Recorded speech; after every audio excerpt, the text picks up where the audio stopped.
अपने हाथों को उठाओ, थैंक यू जीसस। हिलाओ हिलाओ हिलाओ अपने हाथों को, थैंक यू जीसस। खुदावन तेरा आत्मा आज मुझे छुए जुम्बश के साथ। खुदावन हम अपने आप को तेरे हाथों में सौंपते हैं। हमारा बोलना, बैठना, उठना, चलना, फिरना तेरी मर्जी से हो मेरे सामर्थी परमेश्वर। इन लोगों को मैं तेरे हाथों में सौंपता हूं खुदावन। तेरा रूह इनकी जिंदगी में जुम्बश करे और कार्य करे मेरे पिता। अजीब और अचंभे और बड़ी रीति के साथ इनकी जिंदगी में कार्य कर मेरे सामर्थी परमेश्वर। अपने हाथों को हिलाओ, बोलो थैंक यू जीसस। खुदावन आज तेरा रूह मुझसे बात करे, तेरा रूह आज मुझे छुड़ाए, तेरा आत्मा आज मुझसे बात करे और मुझे ऊंचाई पे लेके जाए। छुपने के स्थानों पर जो तेरी हुजूरी है खुदावन, अपने हाथों को हिलाते हुए थैंक यू जीसस। परमेश्वर शैतान की हर चाल को आपकी जिंदगियों से खत्म करे। इस वचन के द्वारा आप आशीष को पाएं, इस वचन के द्वारा आत्मिक तरक्की को, इस वचन के द्वारा आप अभिषेक को पाएं, इस वचन के द्वारा आप छुटकारे को पाएं, इस वचन के द्वारा आप अपनी हीलिंग को पाएं। ये वर्ड आपकी लाइफ में एक छुटकारे को, एक बड़ी गवाही को लेके आए। आज के पवित्र दिन में आपको आशीषित करता हूं, आपके परिवार को मैं आशीषित करता हूं। प्रभु यीशु मसीह के सामर्थी नाम में मैं मांगता हूं, आमीन आमीन हालेलुया। प्रभु की हुजूरी में आपका स्वागत है सबका। God bless you all. आप सेम नहीं रहने वाले, जो वचन आपको अब मिल रहा है, जो टीचिंग आपको मिल रही, कितने लोग मैं जानता हूं ये समझते हैं कि हम क्राइसिस में चल रहे हैं, लेकिन बाइबल कहती है जो मसीह लोग हैं, लिखा जितने जो उसकी इच्छा के अनुसार बुलाए गए हैं, जो परमेश्वर से प्रेम करते हैं, उनके लिए सब बातें मिलकर भलाई को पैदा करती हैं। और मेरा ये विश्वास है कि जो आत्मा से चलने वाले लोग हैं, आप लोग हैं, आप भी अपनी लाइफ में कितने मिरेकल्स आपने एक्सपीरियंस किए होंगे इन लॉकडाउन के दिनों में। और मैं जानता हूं जब आप आएंगे मैं आपकी टेस्टिमनीज को सुनूंगा, मैं आपकी गवाहियों को सुनूंगा। और हर एक विश्वासी जो परमेश्वर से प्यार करता है, जो परमेश्वर के साथ पहले से जुड़ा हुआ था, जो खुदावंद के साथ पहले से उसकी आत्मा के साथ एक था, बाइबल कहती है यदि हम उसके साथ संगति करें तो हम एक आत्मा हो जाते हैं। इसीलिए बाइबल कहती जब परमेश्वर कुछ करने को था, कुछ नगरों को नाश करने को जा रहा था, तो परमेश्वर ने कहा क्या जो मैं ये कर रहा हूं, क्या मैं अपने मित्र अब्राहम से छुपा के रखूं? इसलिए उसको ही परमेश्वर ने अपना मित्र क्यों कहा? परमेश्वर ने कहा ये मेरा फ्रेंड है, क्या मैं इससे छुपा के रखूं जो मैं करने जा रहा हूं? रोज परमेश्वर की संगति, उसके साथ फेथफुलनेस, उसके साथ वफादारी, उसके आत्मा, उसके वर्ड के प्रति कॉन्शियस रहना, अलर्ट रहना, विवेक में रहना अपने। तो परमेश्वर ने कहा जो मैं करने जा रहा हूं क्या मैं अब्राहम से छुपा के रखूं? आपको ये बात समझनी है कि सब बातें मिलकर भलाई को पैदा करती। हालेलुया।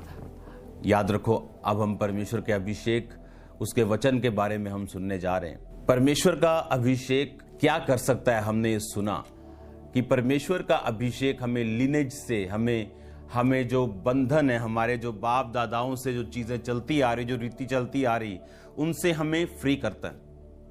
अभिषेक हमें वो गिफ्ट, वो दान, वो वरदान, वो बुद्धि देता है जो कोई पढ़ाई नहीं दे सकती। इसका मतलब ये नहीं हम पढ़ाई ना करें, लेकिन परमेश्वर का अभिषेक आपको वो एबिलिटी, आपको वो गिफ्ट, आपको वो सोच, आपको वो थिंक, आपकी थिंकिंग, आपको वो ताकत देता है जो आपको फिजिकल ट्रेनिंग नहीं दे सकती। बाइबल में लिखा जब परमेश्वर का आत्मा एलिया पर उतरा तो वो रथ के साथ साथ भागा। बाइबल में लिखा जब यूसुफ परमेश्वर की आत्मा के साथ वफादार रहा तो उसने राजा को बताया कि 7 साल अकाल के और 7 सुकाल के और 7 अकाल के होंगे, पहले अच्छे होंगे 7 और बाद में बुरे होंगे, तो पहले अच्छे 7 सालों में हम 20% जमा करके रखेंगे। तो यूसुफ ने कोई मैनेजमेंट का कोर्स नहीं किया, वो को आईएएस अफसर नहीं था जो उसे इतनी चीजें मालूम हो। टॉप लेवल के अफसर उसके पास होने के बावजूद, मिस्र के राजा के पास होने के बावजूद, जो बुद्धि यूसुफ में थी वो किसी में भी नहीं थी। और बाइबल कहती उस डिवाइन ईश्वरीय बुद्धि भी 2 तरह की, एक संसारिक, एक शैतानी, और दूसरा परमेश्वर की। और उस परमेश्वरीय बुद्धि के कारण बाइबल कहती वो अपने देश के लिए आशीष बना, अपने देश के लिए बरकत बना। अब आपको ये बात समझनी है कि मसीही लोग जो हैं वो अपने देश की आशीष हैं, वो अपने देश की बरकत है, वो अपने देश के नीचे जाने का कारण नहीं बल्कि तरक्की में जाने का कारण है। वो अपने देश के लिए प्रार्थना करने वाले लोग हैं। अब आपको मैंने ये समझाया कि अनॉइंटिंग है क्या, अभिषेक है क्या। हालेलुया। जिस अभिषेक की मैं आपको बात कर रहा हूं, अगर ये अभिषेक आपकी लाइफ में नहीं तो आप इमेजिन करो, मूसा की जिंदगी को जब हम पढ़ते हैं, मैं चाहता हूं मूसा की लाइफ को हम नए नियम से पढ़ें। इब्रानियां 11 उसकी 23 आयत से मैं पढ़ूंगा। लिखा, विश्वास ही से मूसा के माता पिता ने उसको उत्पन्न होने के बाद 3 महीने तक छुपा रखा, क्योंकि उन्होंने देखा कि बालक सुंदर है और वो राजा की आज्ञा से ना डरे। विश्वास ही से मूसा ने सियाना होकर फिरौन की बेटी का पुत्र कहलाने से इनकार किया, इसलिए कि उसे पाप में थोड़े दिन के सुख भोगने से परमेश्वर के लोगों का साथ भोगना अधिक उत्तम लगा। उसने मसीही के कारण निंदित होने को मिस्र के भंडार से बड़ा धन समझा, क्योंकि उसकी आंखें फल पाने की ओर लगी थी। विश्वास ही से राजा के क्रोध से ना डरकर उसने मिस्र को छोड़ दिया, क्योंकि वह अनदेखे को मानो देखा हुआ दृढ़ रहा। अब ध्यान से सुनो, मैंने आपको बताया कि अनॉइंटिंग क्या कर सकती। ये अभिषेक आपको लीनेज से, आपकी जनरेशनल कर्सेस से जिसमें आप बंधे हुए हैं, क्योंकि अगर बाप गरीब है, दादा गरीब है, परदादा गरीब है, वो जो करते आ रहे हैं उनके बच्चे वो करते आ रहे हैं, सिर्फ परमेश्वर का अभिषेक आपको वो छुड़ा सकता है। परमेश्वर का अभिषेक आपको लीनेज से, आपके जड़ से आपको अलग करता है जो श्रापों से भरी हुई। बाइबल कहती है जब शाऊल शमूएल से मिलके वापस आया तो नबियों के बीच में नबूवत करने लगा और लोगों में यह कहावत चली, क्या शाऊल भी नबियों का है? क्या शाऊल भी नबियों में से है? इसका बाप कौन है? क्योंकि उसका बाप कोई याजक नहीं था, उसका बाप कोई प्रोफेट नहीं था, उसका बाप एक सिंपल इंसान था, बिन्यामीन के गोत्र का। उसी तरह से लेकिन शमूएल से मिलने के बाद, वो अभिषेक उसकी जिंदगी में आने के बाद लोग बोले कौन है ये? क्योंकि वो उस लिनेज से अलग हो चुका था। जब अनॉइंटिंग आपकी लाइफ में आती, सुपर नेचुरल एबिलिटीज आपकी लाइफ में आती, क्योंकि एक थ्योरी ओनली पढ़ना आपको सुपर नेचुरल एबिलिटी नहीं दे सकता जब तक आप उस मसे को हासिल ना करें। और मसा हासिल होता है जब आप प्रैक्टिकली परमेश्वर के कामों को करते हैं। अभिषेक आपकी लाइफ में वो कर सकता है जो एक गिफ्ट नहीं कर सकता, जो आपकी पोजीशन नहीं कर सकती। अगर आप मूसा की जिंदगी को पढ़ें तो उसने लिखा कि मूसा ने निंदित होने को, अपने आप को मसीह के कारण निंदित होने को मिस्र के भंडार से बड़ा धन समझा। इसका मतलब मूसा ये बात जानता था कि वो एक हिब्रू मैन है, एक इब्रानी आदमी, और वो ये बात जानता था कि मेरे इब्रानी लोगों को परमेश्वर छुड़ाएगा और छुड़ाना चाहता है। और वो एक बेस्ट पोजीशन पे था जहां से वो अपने लोगों को छुड़ा सकता था, क्योंकि वो कमिंग किंग था, वो आने वाला राजा था, वो अब राजकुमार था वो। और जब उसने कोशिश की अपनी पोजीशन का फायदा उठा के एक बंदे को मार के उसने मिस्री को बालू में, रेत में छुपा दिया और वो बात लीक हो गई और उसे भागना पड़ा। परमेश्वर ने उसे यह चीज बता दी कि मेरे भाई, मेरे बेटे, जब तू मेरा काम अगर करना चाहता है, तू मेरी इच्छा को इस धरती पे अगर पूरा करना चाहता है, मेरे प्लान को पूरा करना चाहता है, तो तेरी फिजिकल पोजीशन काफी नहीं है उस काम को करने के लिए। चाहे तू मंत्री हो, चाहे तू अफसर हो, चाहे तू किसी भी पोजीशन पे हो, तू मेरा काम इफेक्टिव नहीं कर सकता जब तक तू मेरा आत्मा और मेरी सामर्थ को, मेरे अभिषेक को तू नहीं पाता। अगर अभिषेक आपकी लाइफ में नहीं है, आपकी शारीरिक पोजीशंस वो इफेक्ट, वो काम नहीं कर पाएंगी, क्योंकि परमेश्वर के राज्य में किसी भी काम को करने के लिए आपको आत्मा के अभिषेक की जरूरत है। इसीलिए आज बहुत सी क्रिश्चियन मिशनरीज बहुत हाई पोजीशंस पे हैं, इतनी हाई पोजीशंस पे हैं कि वो सरकारों पे प्रभाव डाल सकती हैं, देशों पे प्रभाव डाल सकती हैं, लेकिन क्योंकि परमेश्वर का मसा उनके साथ नहीं है, इसीलिए वो इफेक्टिव नहीं है, प्रभाव रहित हैं, इफेक्टलेस हैं। आप जानते हैं, क्योंकि हमारी शारीरिक पोजीशन, हम किसी भी बड़े स्थान पे क्यों ना हो, परमेश्वर के कार्य को करने के लिए वो काफी नहीं हैं, वो एलिजिबल नहीं हैं, वो ठीक नहीं हैं, जब तक परमेश्वर का आत्मिक काम आत्मिक मसे से नहीं किया जाता, वो कंप्लीट नहीं। जो भी परमेश्वर की सेवा मसे के बिना की जाएगी, उसे पवित्र आत्मा कबूल नहीं करता।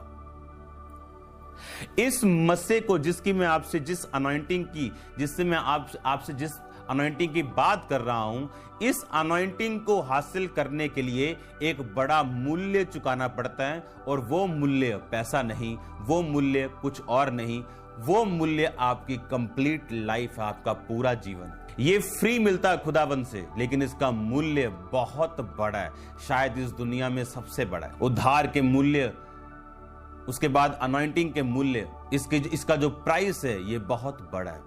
लेकिन उस प्राइस को देने से पहले मैं आपको यह बताना चाहता हूं कि यह मसा कर क्या सकता है। और जब ये मसा मूसा ने पाया, जब वो 40 साल से उधर से निकला, जब वो 40 साल का था, मिधान देश में परदेसी होकर रहने लगा, 80 साल के होने पर परमेश्वर ने उसे बुलाया, अपनी अनॉइंटिंग दी, अपने वरदान दिए और बोला, जा और मेरे लोगों को छुड़ा, तेरा भाई तेरे साथ होगा। मूसा की रिक्वेस्ट के बाद परमेश्वर ने कहा, और बाइबल कहती मूसा उन लोगों को छुड़ाने पाया, लेकिन कब? तब नहीं जब वो एक राजकुमार की कुर्सी के ऊपर था, जब उसकी बात सुनी जाएगी, जब वो इफेक्टिव था, प्रभावशाली था दुनियावी तौर पे, लेकिन आत्मिक तौर पे वो बच्चा था, क्योंकि वो कत्ल ये बताता है कि वो आत्मिक रूप से मैच्योर नहीं था। और अनॉइंटिंग आने के बाद बाइबल कहती मूसा के जैसा नम्र मनुष्य पूरी धरती पर नहीं है। और बाइबल कहती उस अनॉइंटिंग को लेने के बाद मूसा वो काम करने पाया जो वो राजकुमार की कुर्सी पर रह के नहीं कर सकता था। अनॉइंटिंग क्या कर सकती? अनॉइंटिंग आपको आजाद कर सकती है। अभिषेक के कारण तेरा हर जुआ तोड़ दिया जाएगा, अभिषेक के कारण तेरा जुआ डिस्ट्रॉय कर दिया जाएगा। जब जुआ आपकी बॉडी पे होता है, जब आपकी बॉडी पे होता है, तो आप ऊपर नहीं देख सकते। बहुत सारा भार आपने गांव के बहनों को देखा होगा सिर पर, और वो ऊपर नहीं, फिर वो सीधा देख के चलती, इधर उधर भी आंखों से देखती हैं सिर्फ। और परमेश्वर ने कहा, ये जुआ जो तुम्हारे ऊपर है, ये जुआ जो तुम्हारे फाइनेंस के ऊपर है, ये जुआ जो तुम्हारे घर के ऊपर है, तुम्हारी बेटी के ऊपर है, तुम्हारे बेटे के ऊपर है, तुम्हारी वाइफ के ऊपर है, अभिषेक के कारण ये जुआ तोड़ दिया जाएगा, डिस्ट्रॉय कर दिया जाएगा, फिनिश कर दिया जाएगा। वो अभिषेक जब यूसुफ की लाइफ पे था, तो उसकी सोच बड़े बड़े अफसरों से अलग थी और जबरदस्त थी और प्रैक्टिकल थी और काम आई। ये परमेश्वर का अभिषेक जब एक व्यक्ति की लाइफ में आता है, सुपरनैचुरल एबिलिटीज, खुदावंद की एक्स्ट्रा ऑर्डिनरी एबिलिटीज जो ह्यूमन माइंड से बिल्कुल परे हैं, उस व्यक्ति के ऊपर ठहर जाती हैं। आप देखो, मूसा ने प्राइस पे किया। वो प्राइस क्या था? राजकुमार जो उठता था तो पांव के नीचे उसकी सोने और चांदी के जड़े हुए चप्पलें आती होंगी। जब उठता था तो पैर नीचे रखने से पहले लोगों के हाथों पर चप्पलें रहती होंगी। ऐसी लाइफ, क्योंकि मिस्र एक छोटा राज्य नहीं था, मिस्र बहुत बड़ा राज्य था। मिस्र बहुत बड़ा एक साम्राज्य था, दुनिया का आप कह सकते हो कि सबसे बड़े साम्राज्यों में से एक। उसका आने वाला राजा, आप जानते हैं उसकी आव भगत कैसे होती होगी। लेकिन परमेश्वर यह चाहता था कि अब वो प्राइस को पे करे उस अभिषेक के लिए जो परमेश्वर उसको देना चाहता है। उसके लिए उसने एक चरवाहे की जिंदगी जी। चरवाहे की जिंदगी सबसे मुश्किल होती थी। चरवाहे ऐसे लोग थे जिनके प्रति मिस्रियों के दिल में हमेशा से नफरत पैदा की जाती थी। आप जानते, कुछ लोग ऐसे हैं जो किसी धर्म के प्रति, किसी लोगों के प्रति खास तौर से नफरत भरने का काम करते हैं। वो काम मिस्री लोगों की लाइफ में होता था कि वो चरवाहों से अत्यधिक नफरत करते थे, चरवाहों को बिल्कुल पसंद नहीं करते थे। और परमेश्वर ने उसे चरवाही का काम दिया। और चरवाही का काम ऐसा था कि आपको दिन रात जागना पड़ेगा। आपको रात को किसी भी पहर में अगर जानवरों पे अटैक हुआ, आपको उठना पड़ेगा। आपको रात दिन चरगाहों में रहना पड़ेगा, बारिश में रहना पड़ेगा, औस में रहना पड़ेगा। और वो 80 साल परमेश्वर ने मूसा को तैयार किया। 80 सालों में उस 40 साल के पहला ट्रेनिंग और 40 साल के बाद की ट्रेनिंग, और 40 साल में परमेश्वर ने उसको उस मसीह के लिए तैयार करके उसके बाद उसे यूज किया। लेकिन वो 40 साल जिसमें हर एक विश्वासी रहने के लिए तैयार नहीं। बाइबल ऐसा कहती, बाइबल कहती जब परमेश्वर प्रभु यीशु मसीह स्वर्ग पर चढ़ाए गए तो परमेश्वर ने अपने चेलों को बोला, अब तुम मेरी प्रतिज्ञा की बाट जोहना, अब तुम पवित्र आत्मा के बपतिस्मे का इंतजार करना, पवित्र आत्मा की भरपूरी उस अभिषेक का इंतजार करना जो पिता ने तुम्हारे साथ वायदा किया कि अंत के दिनों में मैं अपना आत्मा सब मनुष्यों के ऊपर उंडेलूंगा। और बाइबल कहती कि वो 120 लोग इंतजार कर रहे थे। पेंटिकोस्ट के दिन भी प्रार्थना कर रहे थे, बाहर त्योहार मनाने के लिए नहीं गए। और बाइबल ऐसा कहती है, अगर आप ध्यान से बाइबल पढ़ें, वो समय एक डिप्रेस्ड टाइम था, डिप्रेशन से भरा हुआ। वाई? क्यों? क्योंकि यीशु मसीह को मार दिया गया। पॉलिटिकल प्रेशर इतना था राजा के ऊपर। किनका? महायाजक का।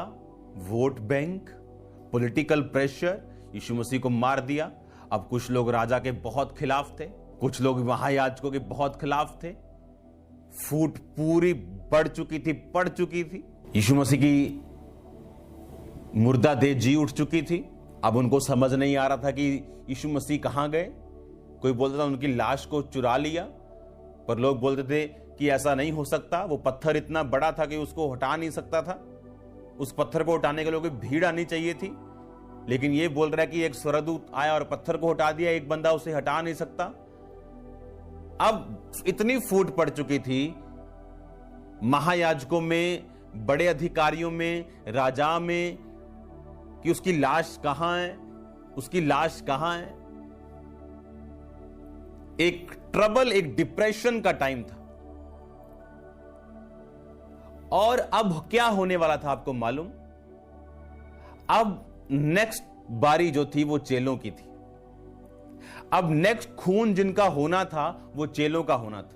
आप जानते हैं उस टाइम इतना डर का माहौल था, क्योंकि वो इंतजार ये कर रहे थे कि कुछ फूट कम हो, कि महायाजक, उसके लोगों में फूट है, महायाजक और राजा में फूट है। सब बोल रहे हैं तुमने लाश चुराई, तुमने पंगे लिए, तुमने ऐसा किया, अब मेरी कुर्सी पे बात आ चुकी है, अब ये हो रहा है, वो हो रहा है। सब गवर्नर, सब चीजें, सब मैस हो चुकी थी। अब नेक्स्ट जो बारी थी वो चेलों की थी। उनको लोग मारना चाहते थे, लेकिन वो ये चाहते थे कि अब थोड़ी गहमा गहमी थोड़ी कम हो जाए, थोड़ा काम यीशु मसीह का जो काम है वो ठंडा पड़ जाए, थोड़ी इसकी चीज ठंडी पड़ जाए, तब इन चेलों को पकड़ेंगे, मार देंगे, और यीशु मसीह का जो नाम और उसकी जो टीचिंग है वो हम मिटा देंगे, उसे फिनिश कर देंगे। ये महायाजक भी चाहते थे और ये दूसरे लोग भी चाहते थे, क्योंकि सारा जो वोट बैंक था वो महायाजकों के पास था। और इसीलिए उस वोट बैंक के कारण राजा को उनकी बात माननी पड़ती थी कि ये लोग, डेमोक्रेसी चाहे ना हो उस समय, लेकिन प्रजा खुश रहे और ये हमें ट्रबल ना दे, ट्रबल मेकर्स ना बन जाएं। अब यीशु मसीह ने तो ये कहा है कि भाई तुम यरूशलेम को नहीं छोड़ोगे। और यरूशलेम का मतलब था उस टाइम की मौत का घर, कि डिप्रेशन, हर जगह सोल्जर्स लगे हुए हैं, फुल सिक्योरिटी, टाइट सिक्योरिटी, चेलों को ढूंढ रहे हैं। पर यीशु मसीह ने कहा तुम यरूशलेम को मत छोड़ना। आपको लगता है अभिषेक आसान है, 3 दिन रात के रोजे रखेंगे, प्रार्थना करेंगे, अभिषेक आ जाएगा? जिस व्यक्ति ने मसीह में आके रिस्क नहीं लिया, परमेश्वर ने उसको कभी अभिषेक से नहीं भरा। आज लोग डरते हैं, लेकिन याद रखो, चेले उस 120 उस ऊपरी कोठरी में रह के प्रेयर की उन्होंने, जबकि वो टाइम मोस्ट डिप्रेस्ड, और ऐसा टाइम था कि चेलों को मालूम था किसी भी टाइम उनका टाइम आ सकता है। जैसे यीशु मसीह की बात ठंडी पड़ेगी, लोग हमें पकड़ेंगे। पर बाइबल कहती रिस्क लिया और उन्होंने परमेश्वर का अभिषेक पाया। मूसा ने रिस्क लिया और अपना घराना छोड़ के 40 साल उस परदेसी होके 80 साल का होकर वापस आया, लेकिन वो अभिषेक से भरा हुआ था। पर क्या आप जानते क्या प्राइस मूल्य परमेश्वर ने लिया? आज हर बंदा अभिषेक में रहना चाहता है, पर व्यभिचार को छोड़ना नहीं चाहता, अपनी गर्लफ्रेंड को छोड़ना नहीं चाहता, अपने बॉयफ्रेंड को छोड़ना नहीं चाहता, अपने नशों को छोड़ना नहीं चाहता। जिस चीज के आप एडिक्टेड हैं, वो वीडियो गेम क्यों ना हो, परमेश्वर आपको छोड़ने के लिए बोल सकता है। बाइबल कहती मूसा राजकुमार होने के कारण भी मसीह के कारण निंदित होने को उसने और अच्छा समझा। मसीह के भंडार को त्याग दिया, सोने और चांदी के भरे हुए आप लगा लो गोदाम के गोदाम को उसने त्याग दिया, ताकि क्योंकि उसकी आंखें फल पाने की ओर लगी थी। ये अनॉइंटिंग जब चेलों के ऊपर उतरी, अब वो दलेर हो चुके थे। आप जानते हैं कई लोग, चाहे वो क्रिश्चियन सर्विस में जिस डिपार्टमेंट में भी हों, आप जानते हैं क्यों वो खुदा की मन मर्जी का काम नहीं कर पाते? क्योंकि उनके ऊपर अभिषेक की कमी। क्यों वो डरपोक रहते हैं? क्योंकि उनके ऊपर अभिषेक की कमी। क्योंकि अभिषेक तो गवा चुके हैं ब्लू फिल्म में देख देख कर। अब अभिषेक है नहीं तो कहीं ना कहीं तो वो दिखेगा। अब तो वो दिखेगा क्योंकि अभिषेक तो है नहीं। अगर अभिषेक नहीं तो आप दलेर नहीं।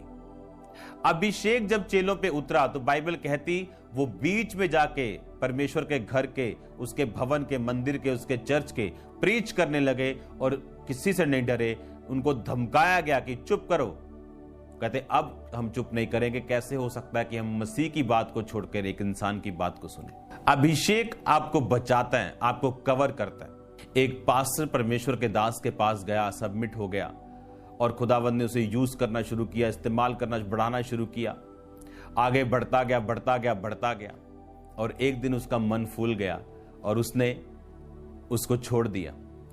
1 महीने बाद उसके अटैक हुआ और उसने उस बंदों से पूछा कि तुम पहले क्यों नहीं आए? कहते जब भी हम तुझ पे अटैक करना चाहते थे, हमें कोई चीज रोकती थी, लेकिन अब 1 महीने से हमें ऐसा लग रहा है कि हम क्यों रुके रहे। कवरिंग, एसोसिएशन, संगति अभिषिक्त लोगों के साथ।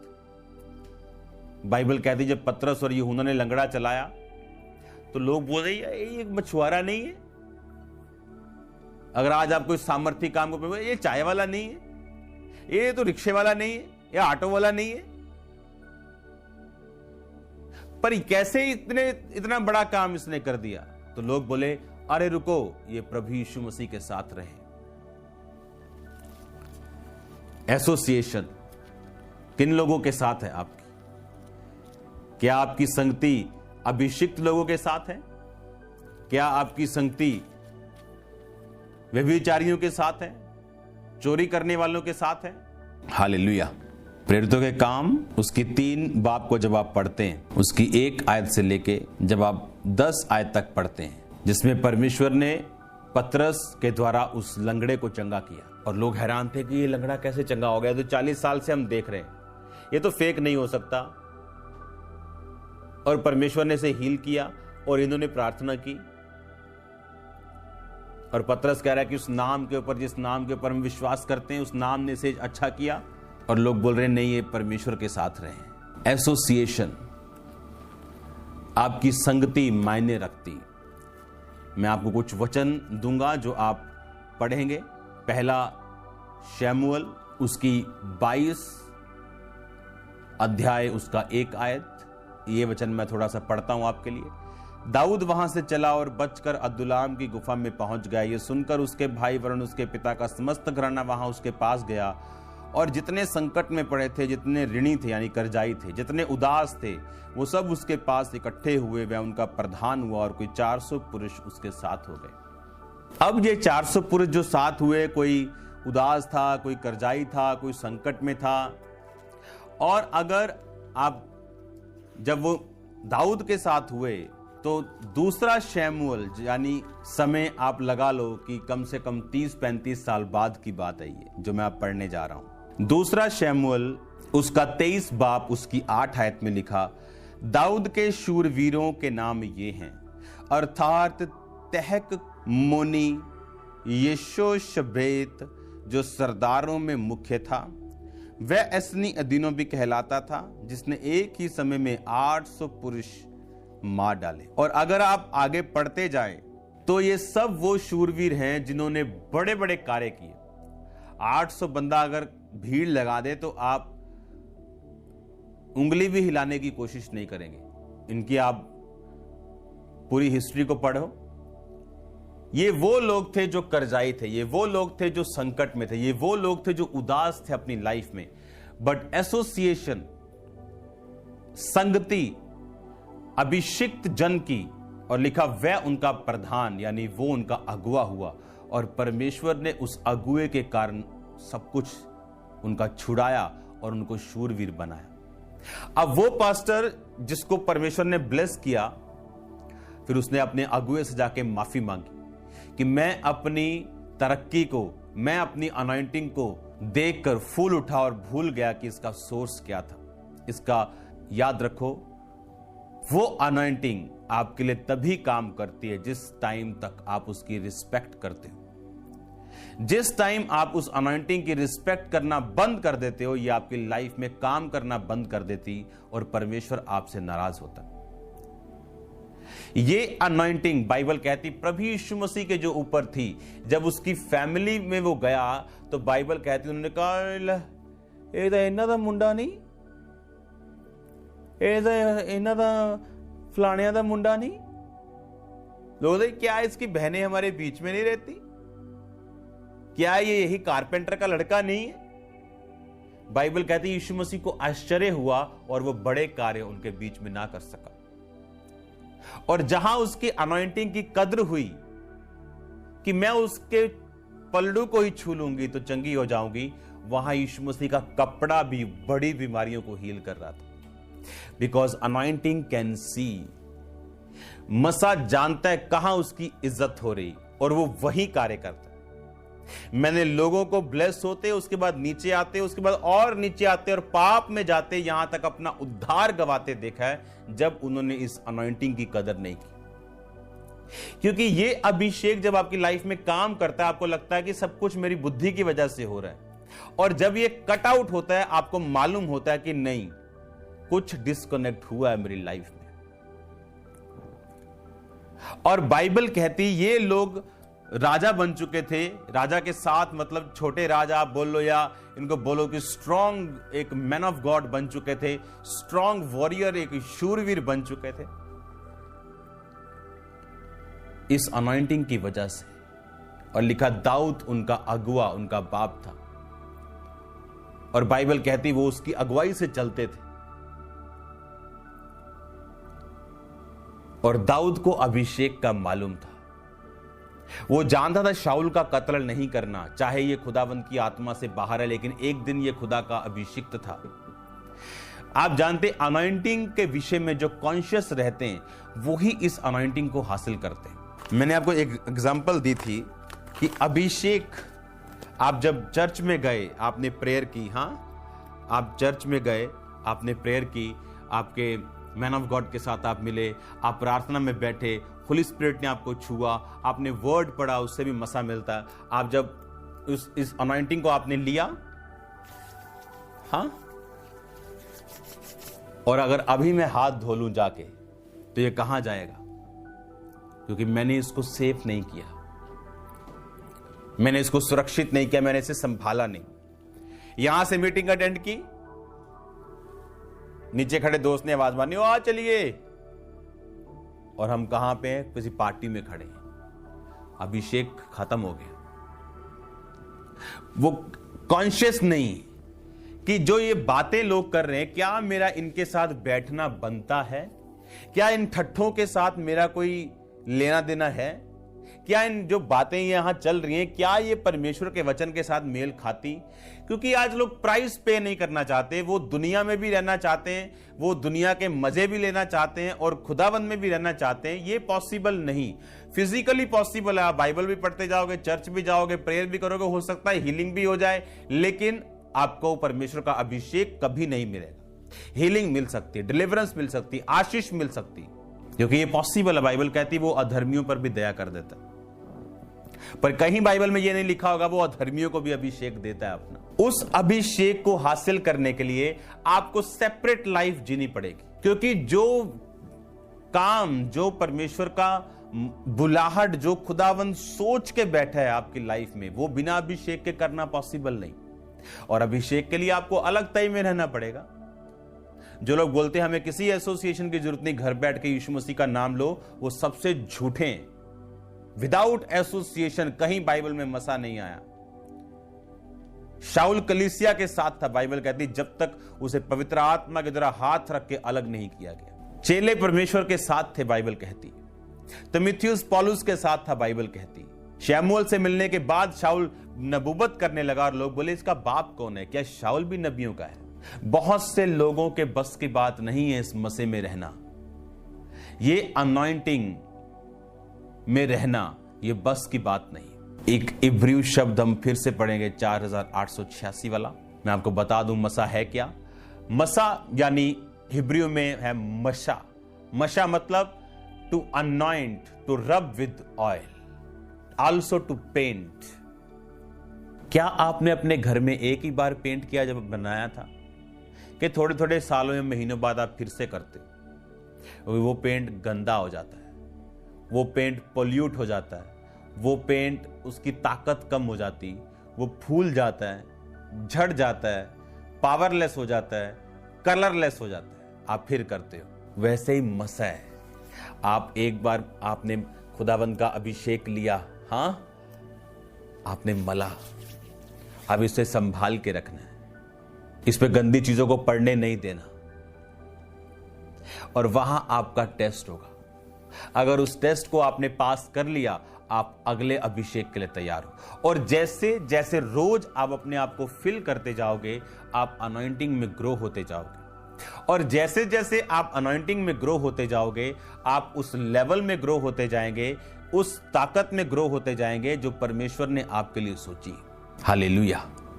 दाऊद 30 साल का था जब वो यहूदा का राजा बना, और 37.5 साल का जब इजराइल पे बना। खुदावंद ने उस मसीह का इंतजार किया कि उसकी लाइफ पर वो आए और वो डे बाय डे दाऊद को आगे बढ़ाए। आप इमेजिन करो, मूसा ने उस मसीह के लिए कितना बड़ा रिस्क लिया। लेकिन आज लोग रिस्क लेने के लिए तैयार नहीं। आज लोग पाप छोड़ने के लिए तैयार नहीं। आज लोग एसोसिएशन में, संगति में, अधीनगी में रहने के लिए तैयार नहीं। कुछ लेवल की सक्सेस के बाद उन्हें लगता है कि हम बेस्ट हैं। बट डोंट वरी, टाइम सब कुछ दिखाता है। अपने हाथों को उठाओ। थैंक यू जीसस, तेरा मसा मुझे मिले, मेरी कमियों को दूर कर, तेरी अनॉइंटिंग मेरी जिंदगी के ऊपर कार्य करे। खुदा मांगो अपने हाथों को उठा के। God bless you all. आप ब्लेस्ड हैं यीशु मसीह के नाम में। और याद रखो, अगर ये अनॉइंटिंग नहीं तो कुछ भी नहीं। इसके बारे में मैं लगातार आपसे बात करूंगा, और मैं आपको वायदा करता हूं आप सेम नहीं रहेंगे। यीशु, मैं आपको फिर कह रहा हूं, ये आत्मा मुझसे कह रहा, मैं आपसे कह रहा हूं, आपकी पुश्तें बदल जाएंगी, पुश्तें, जनरेशंस।